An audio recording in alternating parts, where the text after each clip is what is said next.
you need to make a decision. How are you going to do that? You're stuck. You need to decide something. What do you do? All right, here's the first thing you can do. Who can I call? So I've got a decision to make and I'm like, crap, I don't know which direction to go, or I don't understand this piece. What can I do? Give someone a call. Call a mentor. Call a friend. Call an expert in the area, right? And if you don't have any of those, ask ChatGPT. This is just a really awesome thing where you can type in your problem and be like, hey, be a therapist or be a mentor, and feed something back to me. And that just helps you to get unstuck and reframe the problem that you're in, and keeps you going along that path. Welcome back to another episode of the Ben and Berg Show with your favorite MBA and high school dropout, talking everything crypto, business, and personal growth. And today we've got a cracking episode where Berg shares the secret strategy on how to make great decisions when you don't know how to make them. Because we've all been there. We're at a crossroads. We need to make a call on something. Do we go left? Do we go right? Do we go forwards? Do we go back? How the fuck do we figure it out? Bergs has done the science behind it. He's done the math. He's run the numbers. He's going to share this little secret insight that's going to help all of us make better decisions. So Bergs, I'm going to handle over to you, mate. Let's get into it. Mate, thanks so much. And these are what we're taught in our MBA, plus things I've picked up from other people in my experience, and a lot of it from EO as well. But really, this is based in hardcore decision science, but just makes it super easy. Enough about all that. Let's dive into it. Right, you need to make a decision. How are you going to do that? You're stuck. You need to decide something. What do you do? All right, here's the first thing you can do. Who can I call? So I've got a decision to make and I'm like, crap, I don't know which direction to go, or I don't understand this piece. What can I do? Give someone a call. Call a mentor. Call a friend. Call an expert in the area, right? And if you don't have any of those, ask ChatGPT. This is just a really awesome thing where you can type in your problem and be like, hey, be a therapist or be a mentor, and feed something back to me. And that just helps you to get unstuck and reframe the problem that you're in, and keeps you going along that path. And Ben, I know you've done this a lot where you've got a task where you're like, I have to go raise capital. What do I do? And you end up calling someone and asking an expert. I was just thinking, I think the hardest decision I made in a little while was when I was in my relationship, mate, past relationship, and whether or not if this relationship was actually working, or whether I needed to break up with that person. And I feel as though this decision framework probably would have helped me a lot, by being able to trust and rely on other people. Because later I probably realized that if I just spoken to a few people, they probably already knew it wasn't going to work out. But at the time, I really struggled. So calling that friend or calling that trusted person, I think is a great starting point. Absolutely. And then if you still need more help, the next one, what data can I look at? So we have a lot of programs and subroutines running in our heads. We've got a lot of bias, a lot of models that we use, but data will help to unstick you because it'll give you important facts about something you're looking at. So let's say you're going for a new job and you don't know how much money you should ask for.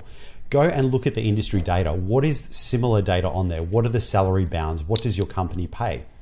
Or let's say I'm building a new product and I want to know what people want. I can look at our site data. I can look at what people are interacting with, what they like, when they don't like, their bounce rates. Let's say I own a website. I can look at things like SimilarWeb to see what my competitors are like. You can look at benchmarking and then do some analysis on the data. This is really huge. So I do quite a lot of data analysis and simple things like just trending. Like do a trend analysis and plot something so you can see the direction you're heading, or a scatter plot where you've got two different variables and you can see how they interact together. Or even sometimes I've used a regression model where you have really nerdy terms, but a dependent and independent variable. So it might be Ben's golf swing. What are the top 4 variables I'm measuring that go into his golf swing? And it might be the way he moves his hips, his power, the weather, whatever. Or it might be, okay, what leads to a customer conversion for us? So let's say we've got 1,000 conversions. We can look at their path, and it might be they've looked at an ad, they've subscribed to our newsletter, and they've jumped on a call with Ben. And that accounts for 80% of the variance. So we know what data to look at. And when you've got really hard problems, data really helps you in this area. And then let's say you've called a friend, you're still stuck. You've looked at some data, or you might not have the data and you don't know what to do. That's great. Next one, what experiment can I run? This is a brilliant one, and this will really help you because sometimes we don't know the outcome. We can look at some data, we can talk to people, but we don't know until we really try it. And examples of this would be like, I'm buying a house or a car. Like, yeah, you can talk to people about a house. Everyone has an opinion. You can look at some data on how well the car runs, what it looks like, or the house in the area, but you don't know until you're actually there and you're going to spend hundreds of thousands of dollars on a house. Well, what can you do? You can rent in that area for a month. You can do a small experiment. You can rent there. You can see what it's like to live there, what the people are like, what your commute's going to be like, how noisy it is, what your neighbors are like. And that will give you so much more information to make a decision than just looking at a spreadsheet or data or talking to people. The same with a car. You're going to spend 50 grand, 80 grand, whatever on a car. Or let's say you're really rich, you're going to spend hundreds of thousands of dollars because you need the Lambo. Go and rent the Lambo for a weekend. See if you can actually, if it fits up your driveway, if you fit in it, if it pisses you off, if it's too scary to drive because it's so expensive. And that resonates with me, Berg, because I always think like it's an all or nothing decision. I'm always in, I'm always out. There's usually the answer somewhere in the grey where you can test something out, you can trial it, you can take a first step, you can dip your toe in the water to see if it's warm. Exactly, and people don't want to spend like maybe 1% of what you were going to spend. But you're like, why are you spending such a big amount of money without really knowing? Spend that 1% and de-risk it and get the thing you really want, and it'll lead to a better decision. And at work, it can be, hey, how do I do a small test to get more feedback? Like I want to implement this program or I want to build something. You can do a survey, you can ask people, you can prototype, you can run little experiments and you can get more information, you can get buy-in, you can get feedback. Just try the new thing, do the routine for a few days, go to that different gym. You don't need to sign up for a year, go do a couple of casual sessions and see how it goes. All right, next mental model you can use is, I use this quite often where I've got multiple decisions in front of me or things I need to do and I know I need to do them all. But then I ask myself, which decision knocks out subsequent tasks and makes it easier? So how can I make one decision to make 5? And this can be, can I roll up all these tasks and I do the one task and all the other ones become small, irrelevant, or easier? And even simple things like at the end of the day, I'll be like, okay, I need to wash the dishes, exercise, make dinner, and meditate. And I'm like, I can't be fucked. I don't want to do all of those things, the mental state that I'm in. But I'm like, hang on a minute. Can I do one of these to make the rest easier? So I'll meditate because it's easy. It's relatively passive. It's 10 minutes, but it reframes me and I get in the right mind frame where it makes exercise really easy. It gives me enough to be able to stretch and then get in the gym and start lifting. Once I've started lifting, all the bullshit goes away. I'm in such a good mood. I can just pop my headphones in. I can easily wash the dishes and make dinner. Whereas before that, it would have been really, really hard to do. But I've got myself into that mind frame and making that one decision made all the subsequent decisions a lot easier. And that's really cool. Yeah, I use that quite a lot. And even in business, I've got 15 things coming at me. I'm like, right, what's the most important thing that I can do? And it makes all those other things either really small or irrelevant. And then here's one I've started using recently, and this is more in my personal life, and it's which decision will increase my surface area for luck. So I'm faced with a decision, a very simple one. I either sit at home and I watch a movie, or I go to the pub with my mates. Sometimes I'm like, I'm knackered, I can't be bothered, I don't want to drink. But what increases my surface area for luck? And it's always going out and doing the thing and meeting new people.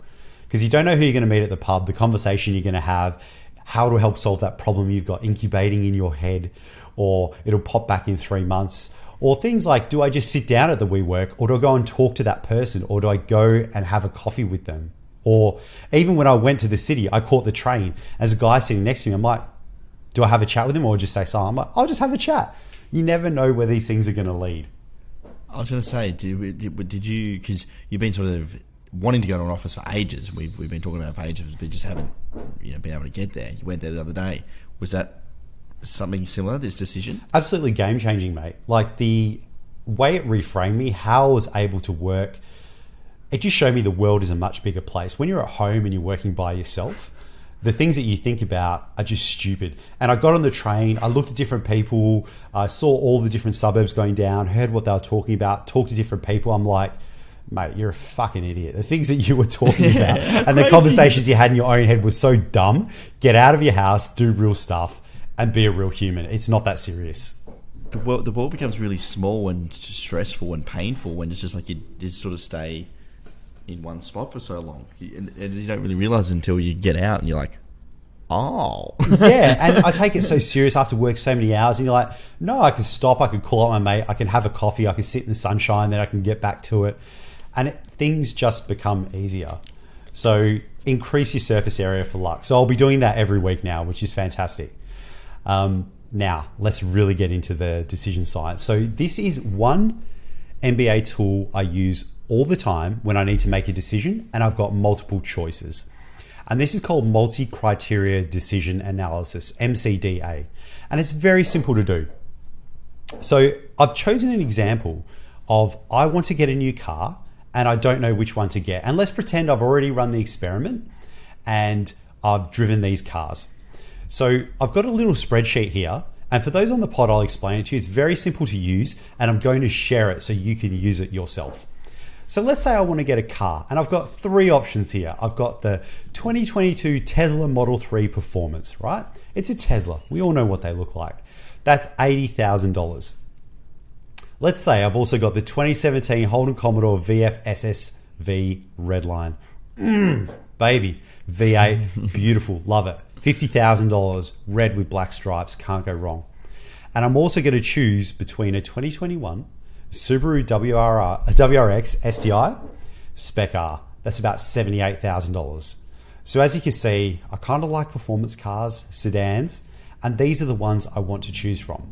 So how does this multi-criteria decision analysis work?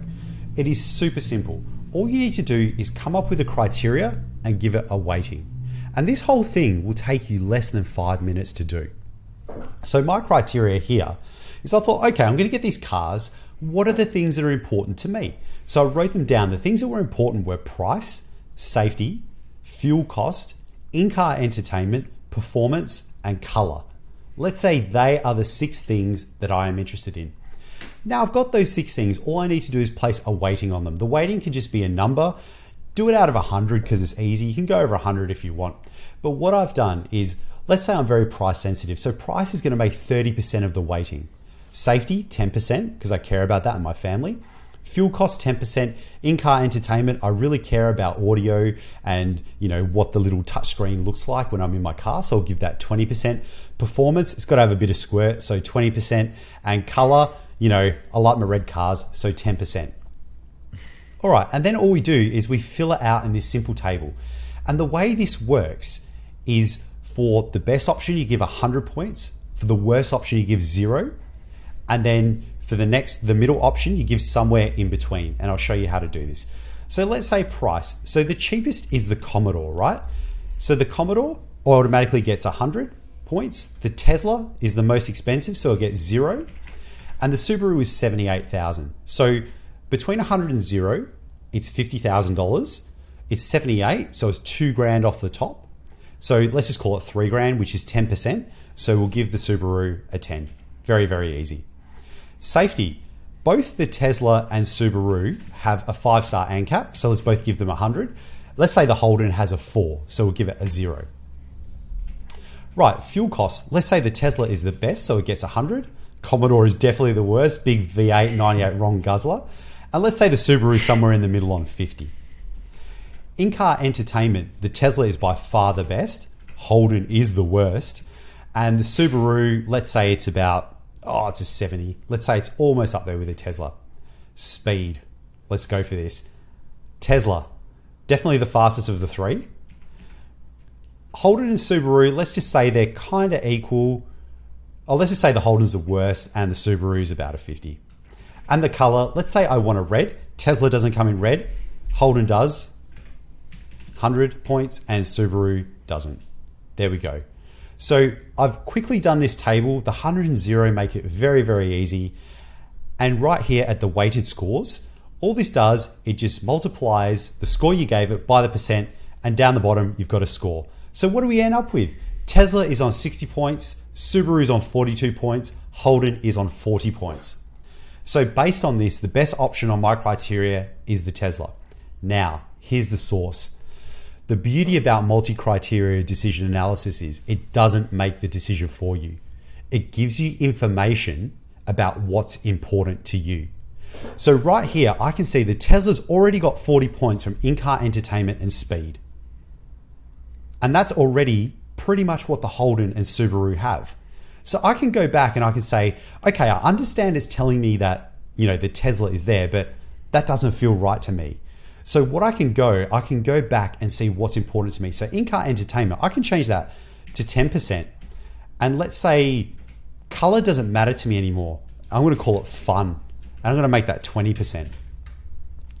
So if we go back and now this, instead of color, is going to be fun. I'm going to put the Holden at 100 because it's the most fun car that I drive. The Subaru, let's put it at 40, and let's put the Tesla at 0 because it was the least fun for me to drive. And now let's have a look at this. Now the Tesla and Holden are both on 50 and the Subaru's on 43. And what I'm really getting at here is when you go through this, it'll show the criteria. And I've suddenly realized in all of these cars, the price is negligible between them.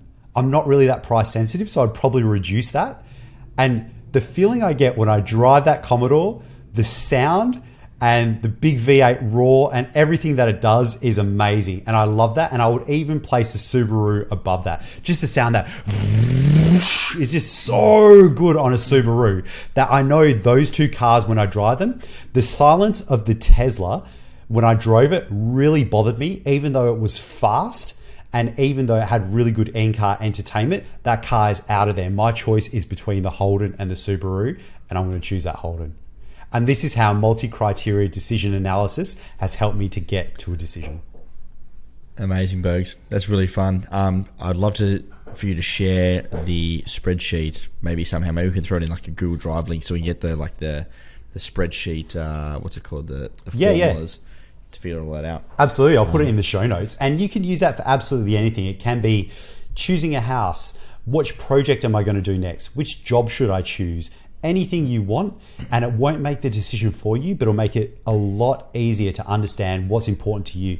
And it's not an individual thing. I've used this so many times in team meetings. When you have 10 people, or let's go extreme, 20 people in a meeting, and you need to make a decision. Everyone's got their own mental model. And it's very hard to understand what everyone knows. So this will help get everyone on the same page. It'll help you talk through each scenario, and it'll help people to understand what's important to the individuals and the group and get you to a decision. And I think it's at a very simple level. It's, if we're making decisions, it's not just going off gut feel or like a pros or cons list. It takes a lot more like a dynamic thought process, data-driven approach where it's not just one or the other. It's percentages, it's weightings, it's points. It's a very data-driven approach. So absolutely, really cool, man. Thanks for sharing. No worries at all. And look, just to sum up, the mental models: who can I call? What data can I look at? Which experiment can I run? Which decision knocks out subsequent tasks and makes it easier? So one decision to make 5. Which decision will increase my surface area for luck? And then you've got a hardcore MBA tool with multi-criteria decision analysis. Amazing. There you have it, folks. That is the MBA secret strategy on how to make great decisions. If you have someone around you that is having a tough time making a call on something, please share them this episode. It's going to help out a lot of people. So thank you very much for listening. As always, you can leave us a review on your favorite podcasting app. We'd love to get your feedback as well. We have a new Twitter. You can head us up on Ben and Bergs on Twitter and also Instagram. And yeah, thank you very much for listening, and Bergs will be back next time. Thank you. Thanks so much, folks.